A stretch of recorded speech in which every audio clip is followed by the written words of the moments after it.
하나님의 말씀을 보시겠습니다. 말씀은 요한복음 11장 1절로 16절 말씀까지 함께 보시겠습니다. 어떤 병든 자가 있으니 이는 마리아와 그 형제 마르다의 촌 베다니에 사는 나사로라. 이 마리아는 향유를 주께 붓고 머리털로 주의 발을 씻기던 자요, 병든 나사로는 그의 오라비더라.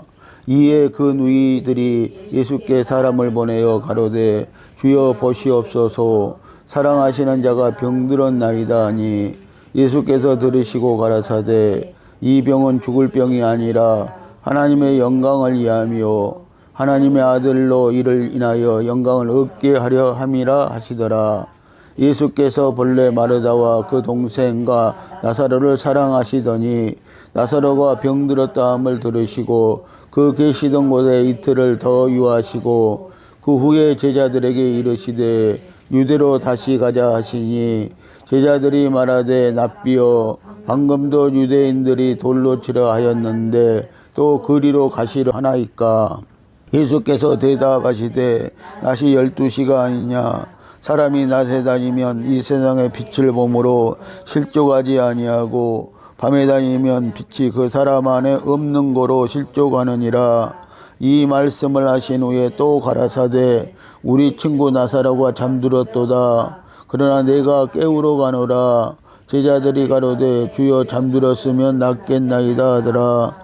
예수는 그의 죽음을 가리켜 말씀하신 것이나 저희는 잠들어 쉬는 것을 가리켜 말씀하신 줄 생각하는지라. 이에 예수께서 밝히 이르시되 나사로가 죽었느니라. 내가 거기 있지 아니한 것을 너희를 위하여 기뻐하노니 이는 너희로 믿게 하려 함이라. 그러나 그에게로 가자 하신대 디두모라 하는 도마가 다른 제자들에게 말하되 우리도 주와 함께 죽으러 가자 하니라. 아멘. 할렐루야. 예수님 부활하셨습니다. 예수님 부활 생명이 되셨습니다. 오늘은 본문 말씀을 통하여서 나사로의 부활에 대해서 말씀을 듣도록 하겠습니다. 죽은 나사로는 4일 만에 부활했습니다. 우리도 부활할 수 있습니다. 오직 예수 생명을 가진 성도들만 부활합니다. 나사로를 죽은 자 가운데서 살리신 이적은 확실히 놀라운 사건입니다. 나사로는 죽어서 나흘 동안 무덤에 있었으므로 냄새가 나기 시작한 썩은 시체이었지만 그럼에도 불구하고 그는 부활했습니다. 나사로는 예수 생명의 복음을 가져서 부활했습니다. 요한복음은 생명과 부활의 복음입니다. 부활을 위해 죽은 사람이 필요했습니다. 요한복음 11장 1절로 4절 말씀을 보면은 죽은 사람은 무엇이 필요한 것인가를 배웁니다. 죽은 사람에게는 치료가 필요하지 않고 부활이 필요합니다. 예수님은 사람들을 구원하기 위해 다만 병든 사람만을 치료하지 않으십니다. 주님은 또한 죽은 사람에게 생명을 주십니다. 그러므로 주님은 병든 사람이 죽을 때까지 이틀을 더 머무셨습니다. 나사로의 형제 누이들이 예수님께 나사로가 병들었다고 와서 치료해달라고 연락을 보냈지만 예수님은 이틀을 더 유하시다가 가셨다고 그랬습니다. 그런데 나사로는 이미 병들어 죽어버리고 말았습니다. 그리고 나사로가 죽은 후에 나타나셔서 그를 살리십니다. 주님은 사람들을 변화시키거나 개선시키려 하지 않고 단지 거듭나게 하시며 사망에서 일으키십니다. 부활 생명을 방해하는 종교와 사상이 문제입니다. 그리스도께서 나사로를 죽은 자 가운데서 일으키신 문제에 있어서 요한복음이 두 가지를 계시하고 있습니다. 적극적인 면에서는 그리스도께서 우리의 생명이 되시기 위해 오셨음을 계시합니다. 하나님의 아들은 하나님의 말씀이며 하나님 자체이십니다. 하나님 자체이신 예수님은 우리의 생명이 되시기 위해 육체 안으로 오셨습니다. 소극적인 면에서는 유대인의 종교, 유대교가 생명이신 그리스도를 심히 반대하므로 종교가 생명이 없음을 보여줍니다.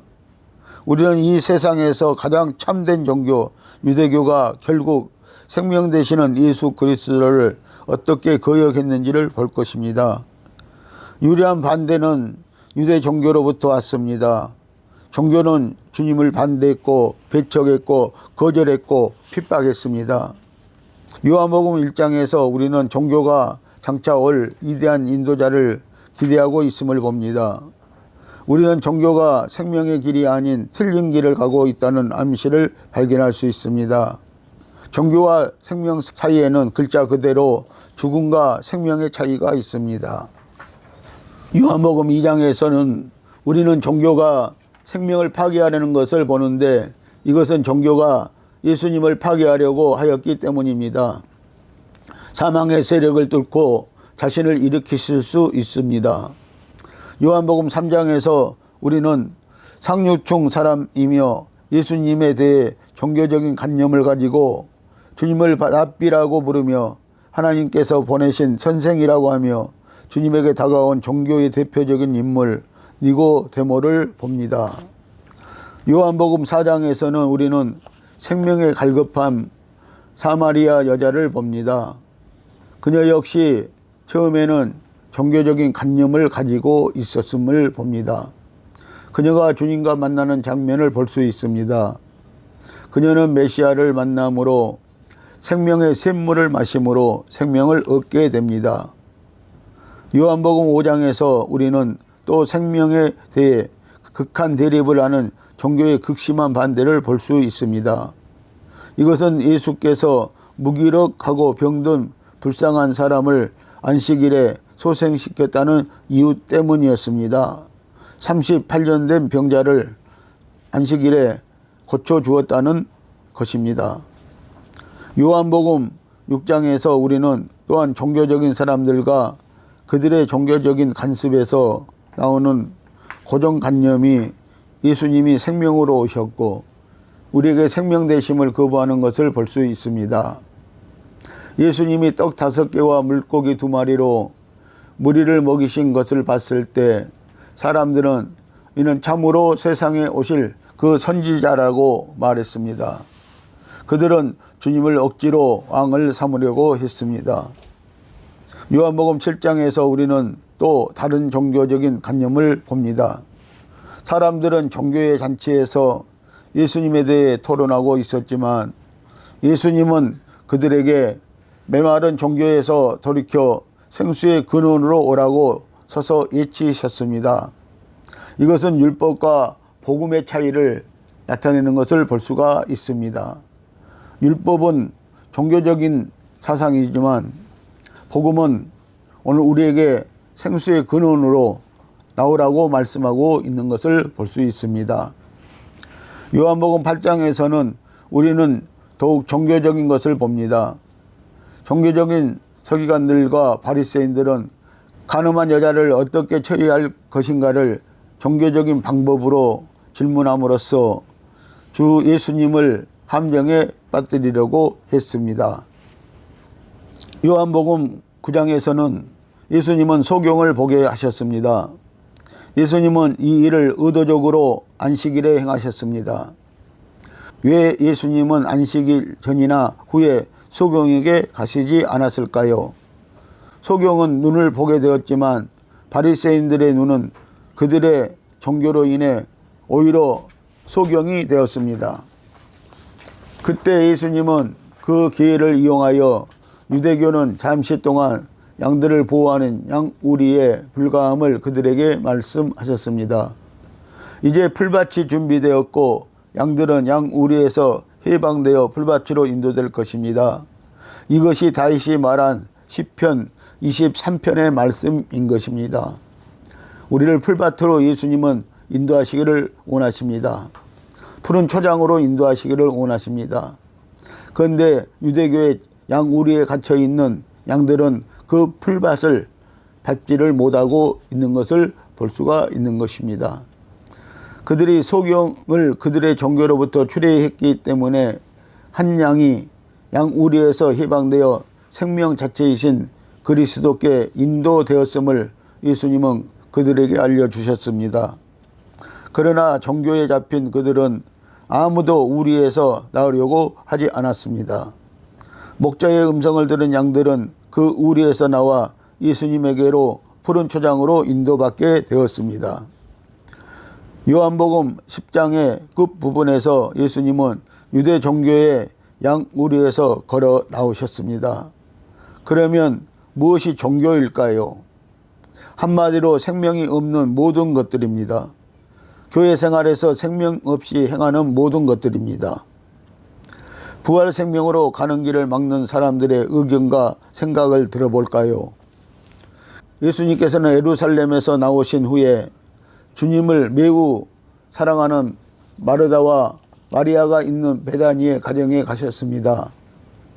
예수님은 나사로가 중병에 걸려서 죽게 되었다는 연락을 받고도 며칠을 예루살렘에 더 유하시다가 나사로가 죽었음을 기다렸다가 가셨습니다. 4일 만에 가셨습니다. 나사로는 죽어서 시체에서 썩은 냄새가 나고 있었습니다. 이것은 무엇을 말할까요?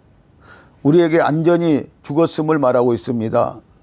안전히 죽은 자를 예수님은 살리셨음을 말하고 있는 것입니다.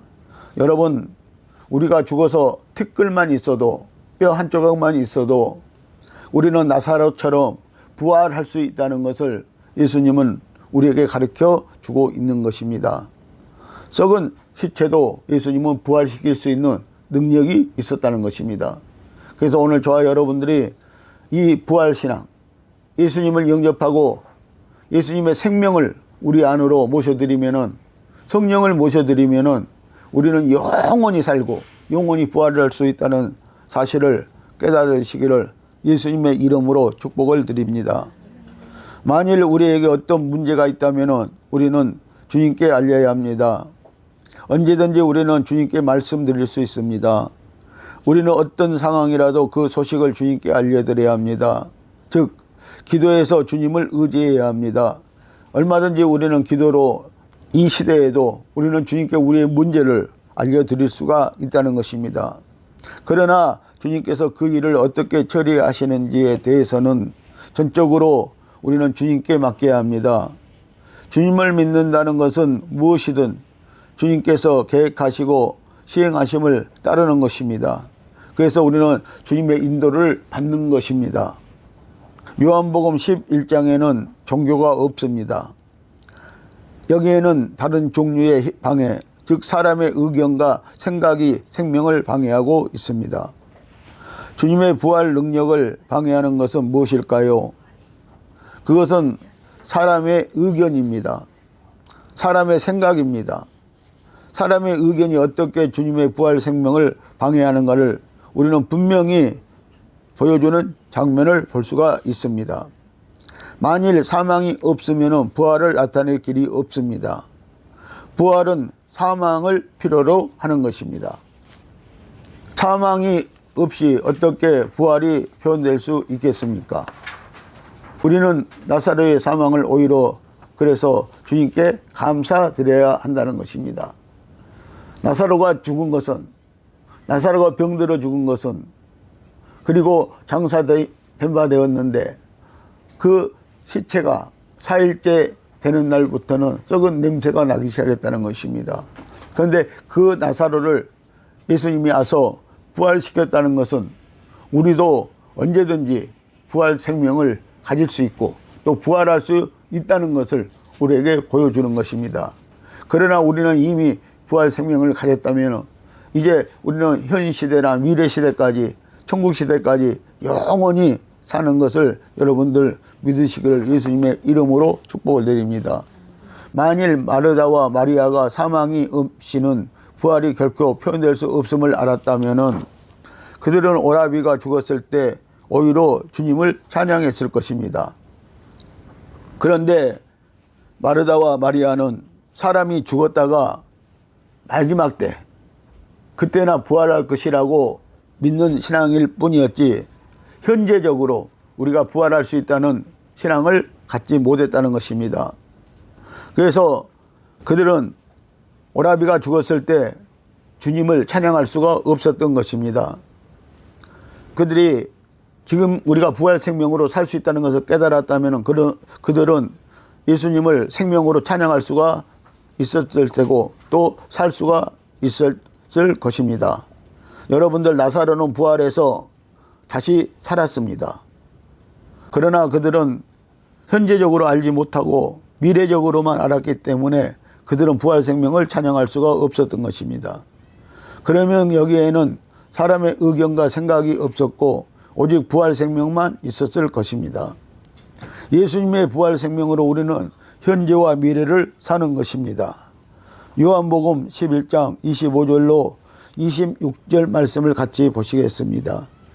예수께서 가라사대 나는 부활이요 생명이니 나를 믿는 자는 죽어도 살겠고 무릇 살아서 나를 믿는 자는 영원히 죽지 아니하리니 이것을 내가 믿느냐. 아멘. 이 믿음을 여러분들 꼭 가지셔야 됩니다.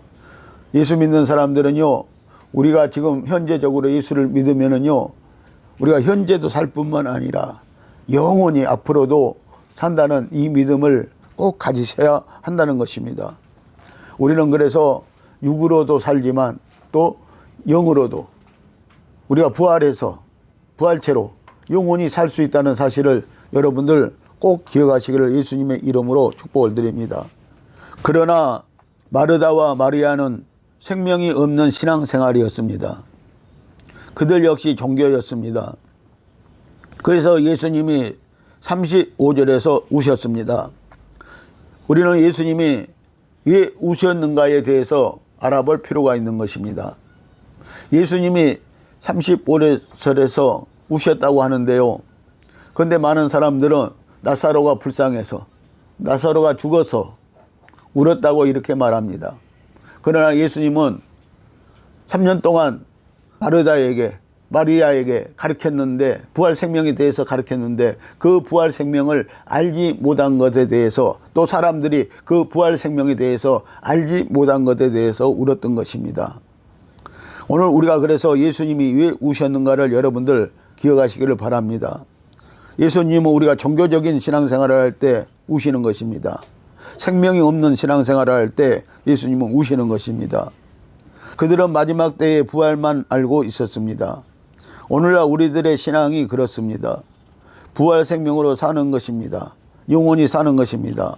오늘 사랑하는 성도 여러분, 우리는 오직 부활 생명이 있으니 종교가 아닌 살아있는 신앙생활을 해야 할 것입니다.